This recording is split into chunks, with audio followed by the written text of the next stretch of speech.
Cuando uno entra a los gimnasios y demás, o cuando uno quiere mejorar su calidad de vida, generalmente los doctores a uno le dicen, lo que usted tiene que hacer es una muy buena alimentación y hacer deporte. Y algunos tienen su reto. Generalmente el reto para algunos es bajar de peso y tienen que quemar grasa. Hay que quemar grasa y lo que les recomienda generalmente es cardio. Para aquellas personas que generalmente lo que están muy delgadas y demás, entonces ellos quieren levantar peso porque el peso les va a dar músculo. Y entonces ellos tienen que pasar por una serie de recomendaciones o una serie de información que es básica.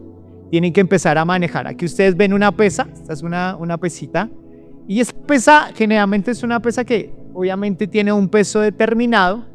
Y lo que le enseñan a una persona cuando quiere que su músculo sea mucho más fuerte, no solamente por un tema de, bueno, quererme ver bien y demás, sino se dice que una persona en la mayoría de edad, cuando ya se considera adulto mayor, una de las cosas que les dicen a ellos es por favor hagan ejercicio con pesas, porque lo que le va a ayudar es a adquirir fuerza en los músculos para que puedan caminar, no se tropiecen y demás. Entonces les dicen, tienen que hacer mucho ejercicio con pesa. Generalmente cuando alguien quiere crecer el músculo, generalmente le enseñan cosas tan básicas como que tiene que tener una serie de movimientos, y esa serie de movimientos lo que hace es que calienta el músculo. ¿Qué es lo que hace? Calienta el músculo.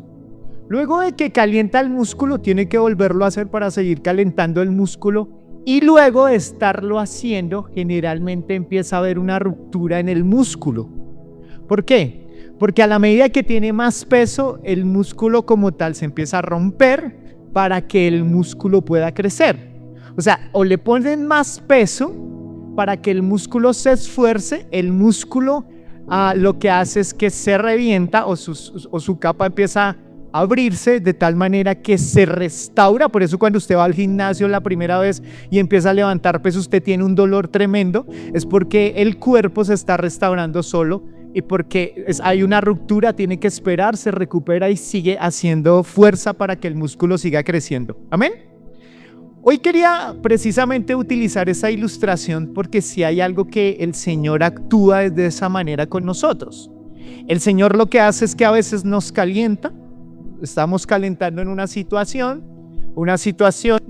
que luego nos pone más peso.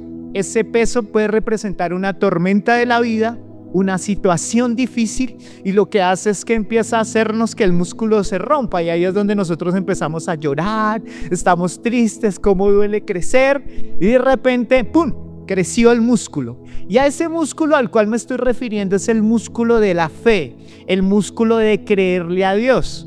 Cuando hablo de fe, generalmente uno puede pensar, no es que la fe es algo místico, es algo idealista. No, la fe es poder creer en Jesús, en que Jesús puede traer cambios para nuestra vida. Y si hay algo que puedo ver en Jesús es que Jesús mete todo el tiempo a sus discípulos en algo. Jesús es muy intencional en poder formar a los discípulos para que los discípulos crezcan, para que los discípulos maduren, porque ellos tienen un propósito. ¿Cuál es el propósito que ellos tienen? Ellos van a tener que predicar el evangelio, y al predicar el evangelio, ellos van a extender el evangelio, y gracias a ese esfuerzo que hicieron, como tal, nosotros estamos hablando en Occidente del evangelio de Cristo Jesús. Pero para poder llegar a ser apóstoles, el Señor los tuvo que entrenar. El Señor tuvo que hacer con ellos, entrenarlos. Ahora, ese es el modus operandi del Señor. Jesús nos entrena. Tú y yo somos entrenados para que el músculo de la fe o el músculo de creer en el Señor se fortalezca. Y Dios utilizará tormentas en nuestra vida para que se produzca ese crecimiento. Entonces, aquí hoy quiero predicarles sobre una tormenta en especial, pero puedo ver en Jesús cómo Jesús se mete a actuar en dos tormentas que tiene con los discípulos. O sea, el Señor como que dice, voy a evaluarlos a ellos, les voy a dar una enseñanza, y luego esa enseñanza en la segunda tormenta, Él va a empezar a mirar si esa tormenta finalmente aprendieron algo o no lo aprendieron para seguir en el entrenamiento. Amén. La primera tormenta, antes de leer el pasaje, es que en la primera tormenta ustedes van a ver, Mateo capítulo 8, nos habla de una tormenta y luego nos habla en el capítulo 14 sobre otra tormenta. La primera tormenta de los discípulos es cuando Jesús va en una barca y en esa barca él se queda dormido porque está cansado. Y se queda dormido y dice que los vientos son fuertes.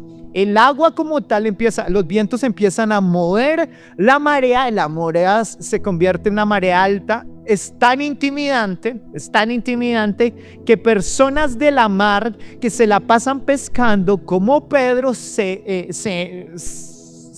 paniquea, para que lo podamos entender en un término más de nosotros, se atemoriza. ¿Por qué? Porque él empieza a decir, no, yo he estado en muchas tormentas, pero esta tormenta que tenemos no es normal, no es natural. Y entonces ellos están tan asustados que dicen, ¿y Jesús allá durmiendo como un bebé?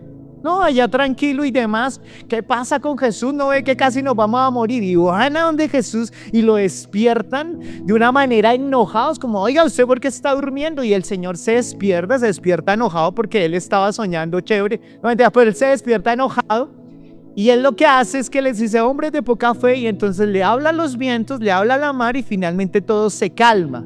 Esa es la primera tormenta. La segunda tormenta es precisamente esta. Y quiero que lo veamos y vamos a verlo en dos pasajes rápidamente. Recuerden que estamos estudiando Juan y vamos ya en el capítulo 6. Pero digámoslo así que Juan es muy práctico.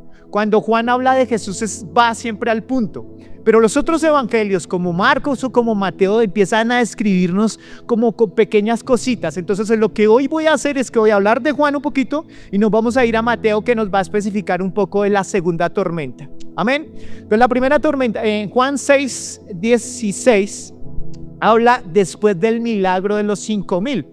Recuerda que Jesús está predicándole a una multitud. De repente la multitud tiene hambre, el Señor dice, ¿qué vamos a hacer? ¿Qué les vamos a dar de comer? Entonces alguien llega con 5 panes y 2 peces y el Señor dice, vamos a multiplicarlos, y los multiplica, o los duplica, o los cuadriplica, porque imagínense, tienen que darle a 20,000 personas. Luego de ese milagro entonces empieza a suceder esto. Al atardecer los discípulos de Jesús bajaron a la orilla del lago para esperarlos, pero al ver que caía la noche y que Jesús aún no había vuelto, subieron a la barca y comenzaron a cruzar el lago rumbo a Capernaum. Poco después se levantó un viento fuerte sobre ellos y el mar se agitó mucho. Habían remado unos 5 o 6 kilómetros cuando de pronto vieron a Jesús caminando sobre el agua en la dirección a la barca. Estaban aterrados, pero les clamó, no tengan miedo, yo estoy aquí. Entonces lo recibieron con entusiasmo en la barca y enseguida llegaron a su destino. Y ahora quiero leerles Mateo, que Mateo sí nos lo dice un poco con más pelos y señales, Mateo 14, y miren lo que dice. Enseguida hizo que los discípulos subieran a la barca. ¿Quién hizo que subieran a la barca? Jesús. Y fueran delante de él, o sea, a la otra orilla, mientras despedían a la multitud. Se van para Capernaum, el Señor dice, vayan adelante, Él los mete allí y Él mientras tanto se queda despidiendo a la multitud. ¿Cuál multitud? Los 5,000 o los 20,000 que estaban allí comiendo con el Señor. Después de despedir a la multitud, subió al monte a solas para orar, y al anochecer estaba allí solo. ¿A dónde subió Jesús? Al monte. ¿A qué? A orar. Y él estaba allí solo. Versículo 24. Pero la barca estaba ya a muchos estadios de tierra. Juan ya nos dice que estaba como a 5 o 6 kilómetros, ¿de acuerdo?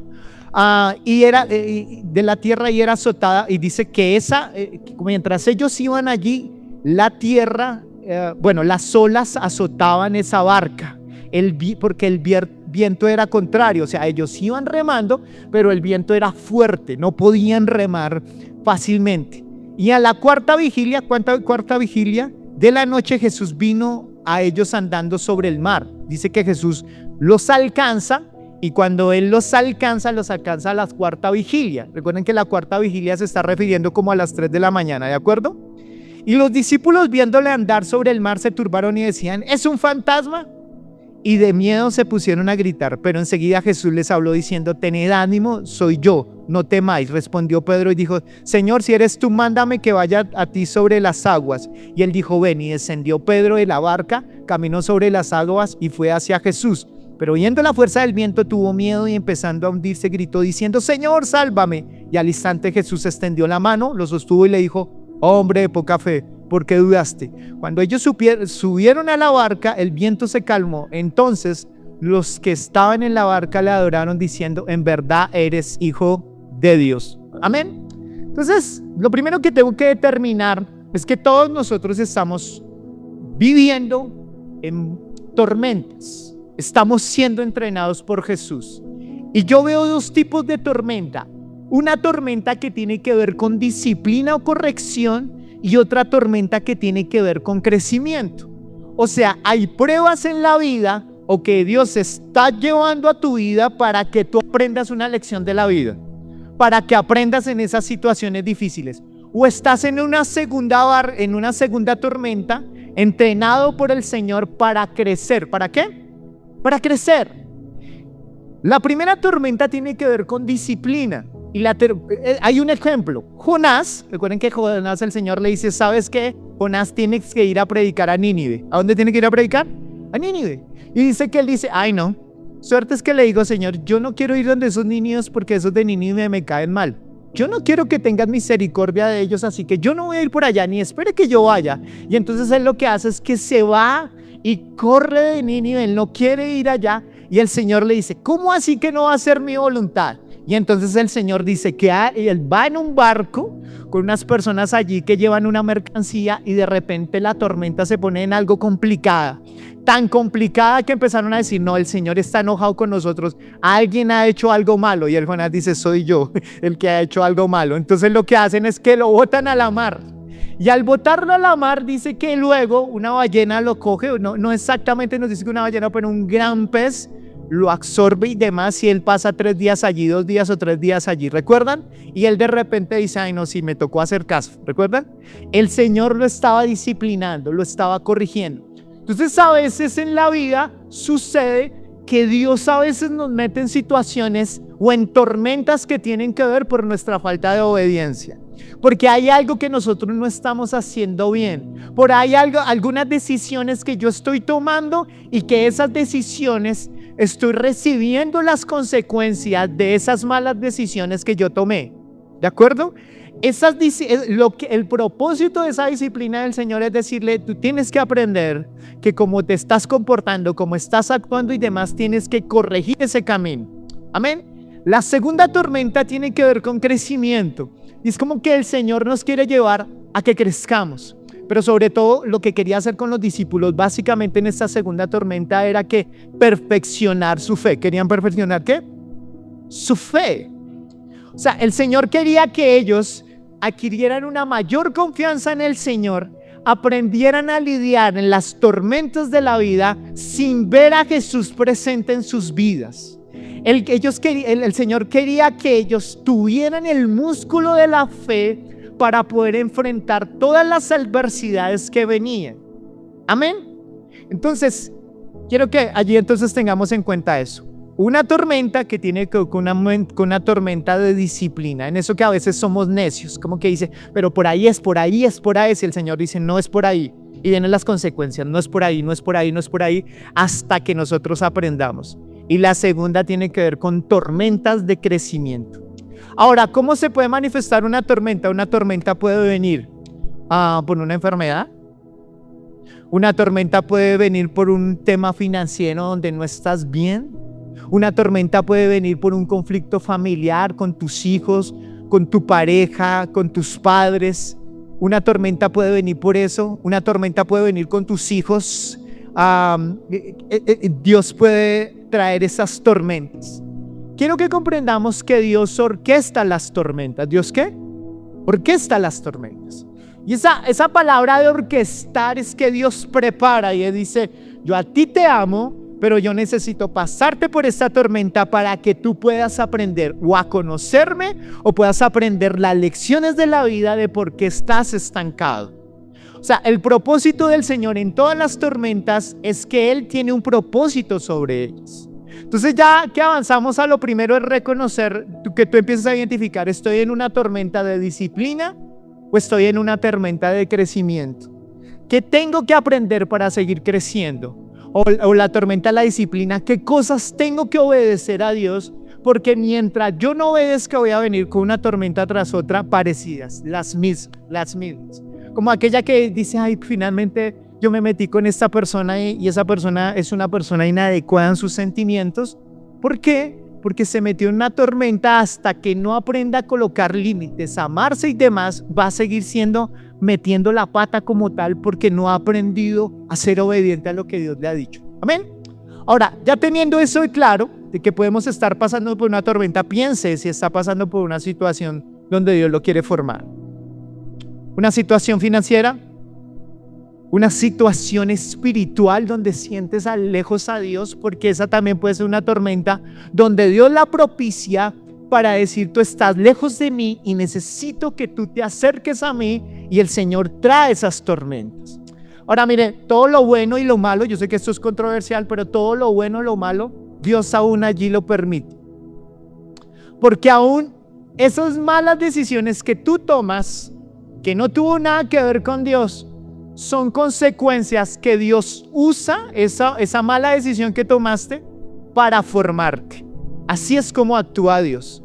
No, que esta semana se me perdió un dinero que tenía allí. Dios usa esa situación para formar y llamar la atención en algo que tú tienes que hacer.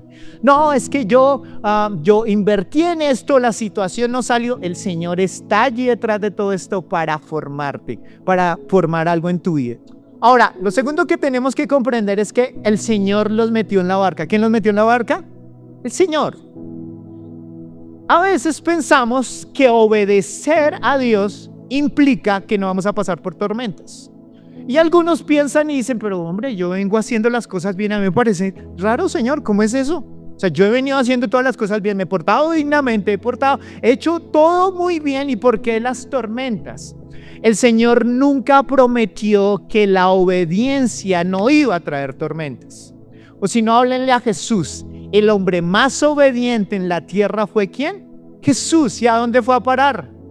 A la cruz. Entonces el Señor nunca nos prometió que no íbamos a pasar por tribulaciones.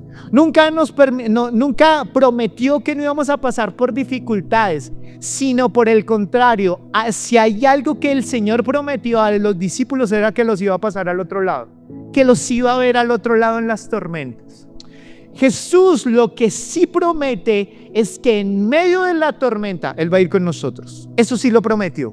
Él prometió que en esa tormenta sus ojos nos iban a estar observando. Él prometió, cuando Él está en esa montaña y están ellos remando contra el viento y contra la mar, el Señor los está observando. Ahora, quiere decir que tu dolor y tu sufrimiento tienen propósito. O sea, cada dolor, cada sufrimiento, cada situación que nos pasa tiene propósito. Y el Señor quiere mostrarnos el propósito de esas situaciones de tormenta. Pero recuerden eso, que algo que Dios prometió es que Él iba a ir con nosotros en la barca, que Él iba a estar con nosotros, que su gracia, que su sabiduría, que su amor nos iba a sostener. Eso sí lo promete. Amén. Claro con eso. No me promete que no voy a pasar por adversidades. Claro, sí voy a pasarlas, pero qué bueno es poder decir: Dios, yo sé que tú vas conmigo.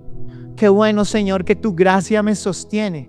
Qué bueno, Señor, porque aún sé que tú no me has abandonado en medio de esta situación. Eso es lo segundo que tenemos que comprender.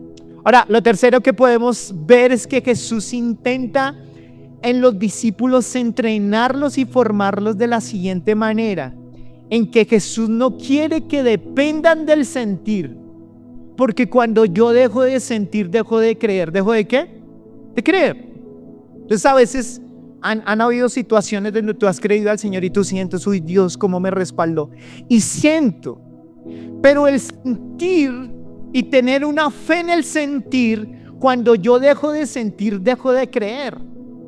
Y el Señor quería formarle eso a sus discípulos, entrenarlos en eso, que ellos no podían creer o tener una fe fundamentada en el sentir, en las emociones, sino que el Señor quería formarlos en que su fe tenía que ser puesta en su palabra. ¿Tenía que ser puesta en qué? En su palabra. Miren, en la primera tormenta el Señor Jesús va con ellos. Pero en la segunda tormenta, que ellos están avanzando solos, Jesús no va con ellos. Pero lo que Jesús quiere enseñarles es que ellos tienen que creer en su palabra, creen en el Señor, aun cuando no lo vean. ¿Aun cuando qué? No lo vean. O sea, tu fe y mi fe tiene que ser formada en el Señor de tal manera que no creen las emociones. A veces lo puede creer en las emociones, pero no lo más importante. Es que yo voy a creer en su palabra y yo voy a comprender que si Él dijo que iba a estar conmigo, yo lo voy a entender así yo no lo vea. Eso es lo que quiere formar en sus discípulos. La primera tormenta iba con ellos, en la segunda tormenta no, pero esperaba a Jesús en medio de ese entrenamiento que comprendieran, aun cuando el Señor no lo vemos, aun cuando no sabemos dónde mis ojos no lo puedo ver, yo sé que Él va conmigo. Ahora no es que Él se empieza a repetir y darse contra una pesa, Dios va conmigo, sino que tienen la convicción clara que el Señor está con ellos. Eso es lo que va a producir realmente que tenga una fe fortalecida y que pueda avanzar en una vida espiritual, porque tengo una convicción en su palabra y aun cuando yo no lo veo, yo puedo creer en Jesús. Dígale al que está a su lado, ¿usted cree en su sentir o usted cree en su palabra? Dígale al que está a su lado.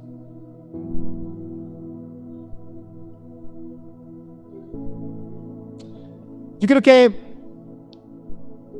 que hay algo importante.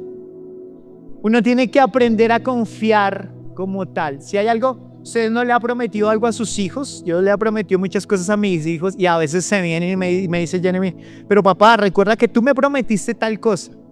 Y uno, claro, yo te prometí y saco el espacio, saco el dinero y lo saco adelante porque es una promesa que yo tuve con mi hijo.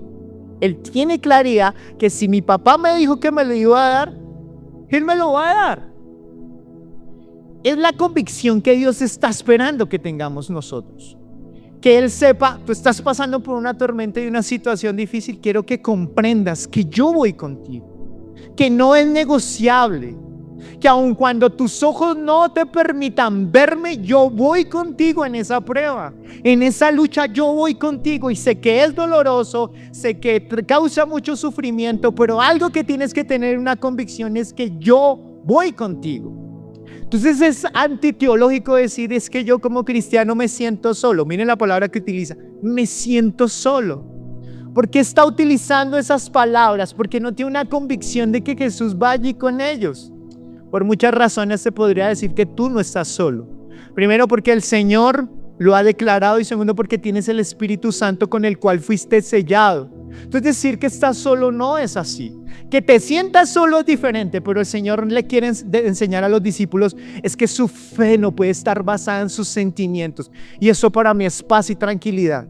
¿Por qué? Porque nosotros somos volubles. Un día estamos arriba, el otro día estamos abajo, estamos cambiando todo el tiempo emocionalmente, pero poder confiar en el Señor y decir, uy, a pesar de que hoy yo no te sienta y a pesar de que hoy la adversidad me haya dado duro, tengo una convicción que mi ancla es que tú vas conmigo. Amén. Eso debería traer paz y tranquilidad para decir, Dios mío, esta tormenta está complicada, la situación está bien difícil, pero algo sé es que tú tienes todo bajo control y me vas a sacar al otro lado. Amén. ¿Por qué te lo digo? Porque si tú no comprendes eso, tú vas a entrar en una angustia y en un temor que te va a hacer dudar del Señor y la duda te aleja de ser fortalecido en la fe. El Señor quiere discípulos que tengan la fortaleza suficiente para sostener un ministerio. Y Dios quiere que tú tengas la fortaleza suficiente para sostener un matrimonio, para sostener a tus hijos, para sostener lo que Dios a ti te ha delegado. Ahora, lo otro que puedo ver allí en otra de las lecciones del entrenamiento de Jesús con sus discípulos es que Jesús está mirándolos. Ellos llevan aproximadamente, Juan dice que partieron a las 5 o 6 de la tarde y Jesús llega a las 3 de la mañana. Aproximadamente han pasado de 9 a 10 horas. Y ellos estaban remando. Y dice que el viento les era contrario. El Señor se levanta y empieza a mirarlos y decirles, han pasado 10 horas y en esas 10 horas solamente han avanzado 6 kilómetros. ¿Cuántos kilómetros? 6 kilómetros. O sea, como que partieron a las 5 o 6 de la tarde y no han podido avanzar. es adverso el viento, es difícil. Y el Señor entonces allí nos enseña algo. Donde mis fuerzas terminan, allí comienza la fortaleza del Señor. Tú y yo somos dados a que cuando ya estamos y leamos en el trabajo y leamos en algo y leamos con nuestros hijos y leamos con el matrimonio, pero ya cuando estamos exhaustos decimos, Señor, ¿será, Señor, que tú me puedes ayudar a restaurar mi relación con mis hijos? ¿Será que tú me puedes ayudar en esa parte financiera? Porque los discípulos tenían eso. O sea, 10 horas y no oran. O sea, eran discípulos del Señor. Y es increíble porque acababan de salir de ver un milagro. ¿Cuál era el milagro? De los 5,000, de los 20,000, dándoles y no tienen esa confianza. Miren, tú y yo somos dados así. No hablemos de los discípulos y les demos tan duro. Así somos nosotros. Cuando nosotros decimos, no, mi hijo se está portando bien, pero yo sé cómo lo voy a convencer. Yo le voy a dar un poquito de manipulación emocional. Ah, ¿por qué haces eso si yo soy tu mamá? No sé qué, yo soy tu papá. No, no me sirvió. No, voy a hacer esto, le voy a dar lo que más le gusta. No, y empezamos hasta que al final decimos, no, este chino se me salió de las manos. Señor, ahora sí te pido, ven y ayúdame con este hijo que no parece mi hijo. ¿No nos ha pasado eso? No, mira mi matrimonio, Señor, y yo me voy a portar bien, yo le voy a llevar flores, yo voy a arreglar esto, yo voy a arreglar lo otro, no sé qué, pero finalmente las cosas no salían y uno dice, Señor, ¿será que tú me puedes ayudar, Señor? Porque los discípulos tenían que aprender esa lección en la vida. Tú no puedes empezar algo sin orar y sin la mano del Señor. No puedes empezar a tener planes y finalmente el moño es pedirle al Señor, no, tú pides antes. Miren, un marinero una vez estaban en un bar, en un crucero, y en ese crucero unas personas se cayeron de ese crucero, iban en el mar, y de repente uno de ellos era una señora un poquito gordita y estaba allí, y uno de los marineros se queda allí mirando. No era uno de los que estaban en el barco, sino era alguien que estaba allí de vacaciones, y de repente alguien que la pueda salvar, todos los tripulantes que estaban entrenados para eso estaban en otro lado. Y finalmente el hombre se lanzó, el que estaba de vacaciones, se lanzó y la levantó finalmente. Y entonces todos indignados con él, pero oiga, usted estaba mirando hace un resto de tiempo, esa señora casi se ahoga, y usted, ¿por qué hasta ahora se lanza al salvarla? Y dijo, mire, si yo me lanzo en el momento que ella estaba allí, esa mujer me hunde a mí y nos matamos los dos. Porque ella lo que tenía que hacer tenía que dejar de luchar.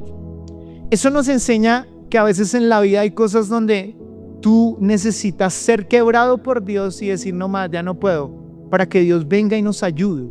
Es reconocer, Señor, yo necesito que tú vengas y me ayudes. No tengo que llegar a lo más paila de lo paila para pedirle ayuda al Señor. Ahora, esto no nos tiene que avergonzar porque todos somos quebrantados. ¿Todos somos qué? Quebrantados. Y a veces, vuelvo y repito, Dios permite el quebranto para decir, uyuju, reacciona. Mira por dónde vas. ¡Ey! Presta atención. Las tormentas sirven para hacernos reaccionar y empezar a mirar las cosas. Porque en las tormentas tú empiezas a mirar en qué es lo que tú estás confiando. Cuando no estás confiando en Dios, tú empiezas a darte cuenta, bueno, yo estoy confiando más en mis ídolos y en mis propios recursos y en mis propias fuerzas que en ti.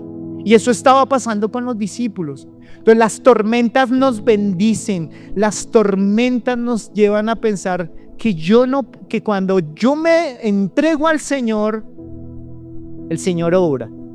Pero no necesariamente tengo que esperar hasta que ya no tenga nada de fuerzas para pedirle ayuda al Señor. Eso era lo que el Señor quería formarles a ellos. Otra cosa es que cuando Jesús se les aparece, ya era la cuarta vigilia, 3 de la mañana, digámoslo así, que las 3 de la mañana es el momento donde más fuerte es, más oscuro, más soledad allí hay. Miren esto, no había luz en ese tiempo, 3 de la mañana. Ellos, el viento era lo que veían, veían cómo la mar se levantaba allí. Me refiero al viento en cuanto a que podían ver un poco en la oscuridad, pero neblina, imagínense en eso. Y el Señor se aparece caminando sobre las aguas. Y cuando se aparece caminando sobre las aguas, ellos dicen, ¡pum! Es un fantasma. Porque ellos empiezan a pensar que Jesús es un fantasma. Primero porque si hay algo que los llevó a pensar eso, es que el temor distorsiona la realidad. ¿El temor distorsiona qué? La realidad.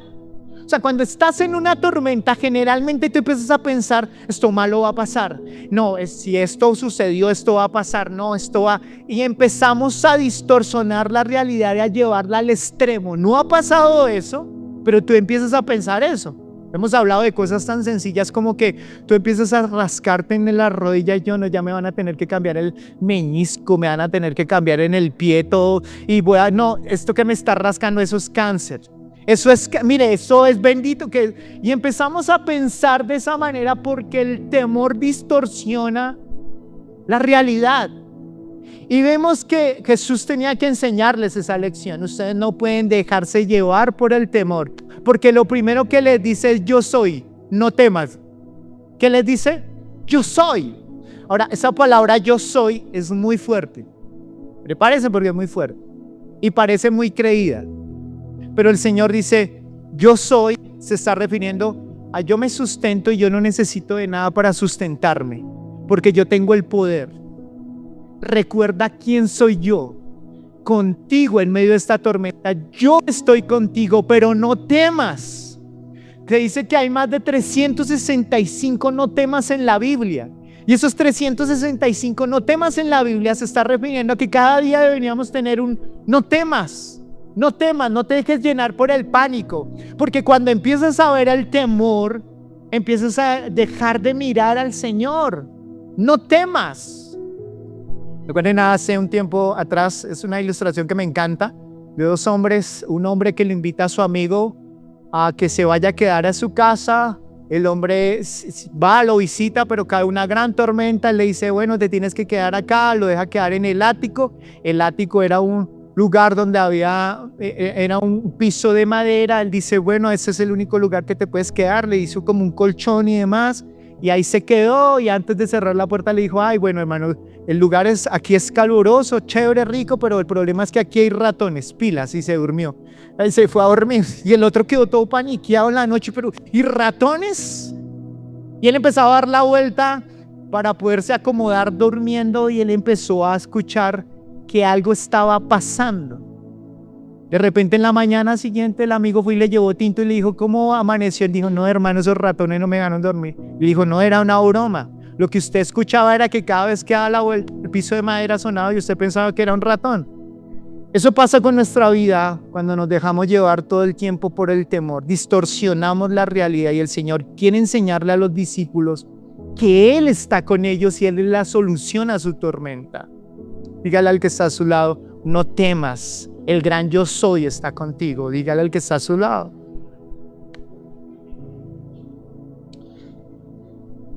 El Señor nos está llamando a que creamos. Ahora, el Señor cuando se le aparece a Pedro en las aguas, Pedro toma riesgos. ¿Por qué? Porque Pedro nunca había caminado sobre las aguas y no había un escrito de que alguien caminara sobre las aguas. Y yo he visto videos estúpidos que empiezan a colocar cómo se trató de caminar sobre las aguas. Y todos los que han intentado inventar y decir ese tipo de cosas siempre están utilizando inteligencia artificial y demás, pero nadie ha podido caminar sobre las aguas. Pedro se atreve cuando ven a Jesús a decirle, si tú eres Señor, permíteme que yo camine sobre las aguas. Si hay algo que el Señor quiere es que seamos entrenados para tomar riesgos en Él. ¿Para tomar riesgos en qué? En Él. Y yo insisto porque aquí es donde nos separamos del mensaje. Ay, sí, pastor, yo necesitaba eso. Un mensaje que me lleve a tomar riesgos y avanzar en la vida porque uno no puede comerle a nada. No te estoy invitando a eso. Te estoy invitando a que tomes riesgos en Jesús. ¿En quién? En Jesús. Y el Señor le está diciendo a Pedro que él tenía que caminar sobre las aguas en medio de la palabra del Señor, pero Dios nos invita a tomar riesgos para conocerlo a Él. Y tomar riesgos se está refiriendo a que tengo que salir de mi área de confort para conocer a Jesús. La palabra del Señor dice que que si yo lo busco de todo corazón, yo lo voy a encontrar. Pero buscarlo de todo corazón implica salir del área de confort. Implica arriesgarme. Algunos empiezan a decir, bueno, pero si me voy a acercar al Señor, que de repente yo que todo el tiempo he tenido esta religión y ahora qué van a decir de mí, qué van a decir los otros, y que yo ahora ayuno y que yo ahora oro y yo, uy, no, qué boleta, yo prefiero, porque no toma el riesgo. Tienes que tomar riesgos. Y el Señor, si algo quería hacer con los discípulos, eran discípulos que tomaran riesgos. Porque salir de Israel y empezar a predicar el evangelio a toda Europa y demás implicaba riesgo. Tú no vas a poder caminar con el Señor si no aprendes a tomar riesgos. Esta iglesia es riesgo. ¿Por qué riesgo? Porque tomamos una palabra y aprendimos de esa palabra a tomar riesgos y a trabajar en ese sueño de Dios de hacer iglesia. Tomar riesgos de ir a luchar por lo que Dios te ha puesto. Necesitamos se supone que los más creyentes deberíamos tomar más riesgos, ser más osados para aprender a escuchar la voz de Dios. Y eso es lo que el Señor está enseñándole a estos discípulos. De 12 que habían en la barca, solo uno tomó riesgos. ¿Cuál eres tú? De los 11. Lo segundo o lo siguiente que el Señor los entrena allí es que los invita a salir de la barca. ¿Los invita a salir de qué? De la barca. Solo uno de ellos salió de la barca. Porque a veces nuestra barca es muy cómoda y esa barca nos lleva a no tomar riesgos. No nos lleva a tomar oraciones arriesgadas con el Señor. A veces la barca, emocionalmente, yo quiero seguir de esta manera y no me quiero arriesgar con el Señor. Yo lo hablé la semana pasada, pero es importante eso. Yo como cristiano tengo que entender que ser cristiano no es solamente creer en la sabiduría de la palabra y en la sabiduría de Jesús, sino es comprender que lo sobrenatural de Jesús sigue gobernando mi vida. O sea, ya lo hablábamos hace 8 días porque a veces al hombre es al que más le cuesta creer en lo sobrenatural de Dios. Y como que pensamos que yo no oro a Dios porque Dios no puede restaurar eso. Hay cosas a las cuales, como lo hablábamos hace un rato, ya suelta eso y reconoce que necesitas que Dios intervenga en tu vida. Eso es sobrenatural. Es creer. Estos discípulos no podían empezar a predicar el evangelio en sus fuerzas y en sus recursos. Ellos tenían que empezarle a pedir al Señor para que el Señor hiciera lo sobrenatural. Miren una mujer, 12 años. 12 años menstruando. Imagínense una mujer menstruando 12 años. Imagina una mujer, yo me la imagino supremamente delgada, su cuerpo derramando todo el tiempo sangre. Todo lo que comía, graves, no podía acercarse a una persona porque la rechazaban. Aún en este tiempo, en algunos lugares espirituales no les permiten entrar si tienen un periodo menstrual y demás. Imagínense. Para ese tiempo era complicado, difícil. Una mujer supremamente delgada cerrándose a las puertas del amor y demás, y dice que esta mujer intentó de todas las maneras quitarse eso, pero nada, pero ya escuchó que había un tal Jesús que podía sanarla. Y Jesús, ella se mueve en la fe de que hay un tal Jesús que le puede hacer ese milagro. Y sus 12 años de estancamiento se quitaron en el momento que ella decide creer en esa palabra, vivir en esa palabra y actuar bajo esa palabra. Y cuando ella toca a Jesús, ¿qué sucede?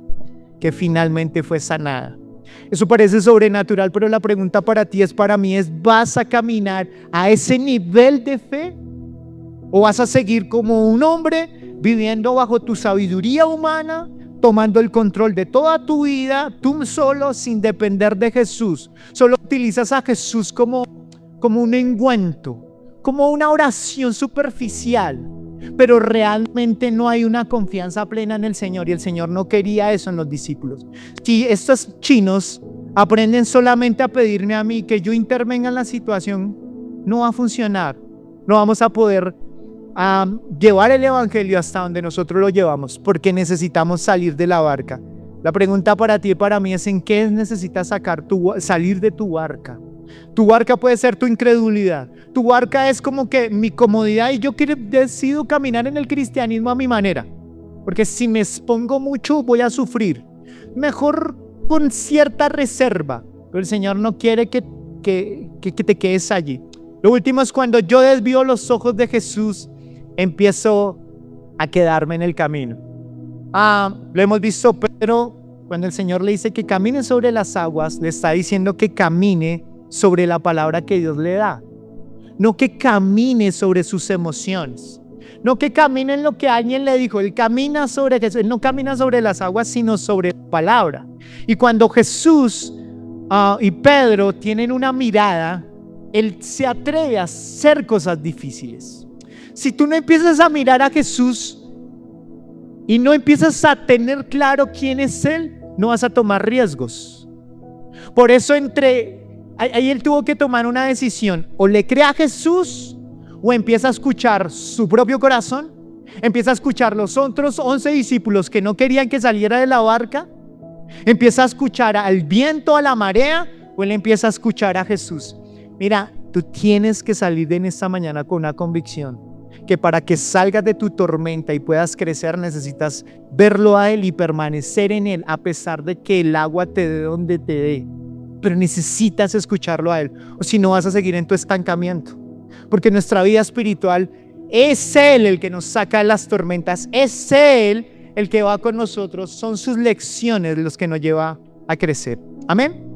Quiero darles gracias a todos aquellos que en esta mañana estuvieron con nosotros y quiero invitarte a que puedas no resistirte al entrenamiento que el Señor Jesús está teniendo contigo. No te resistas. Tú determinas de alguna manera en qué tormenta vas a seguir, si en una tormenta de disciplina y de corrección o una disciplina de crecimiento. Pero lo que Dios quiere es que lleves mucho fruto y su invitación es a que puedas crecer en medio de la tormenta. Dios les bendiga, Dios los guarde. Amén. Claro, hasta allí quiero que se ponga en pie.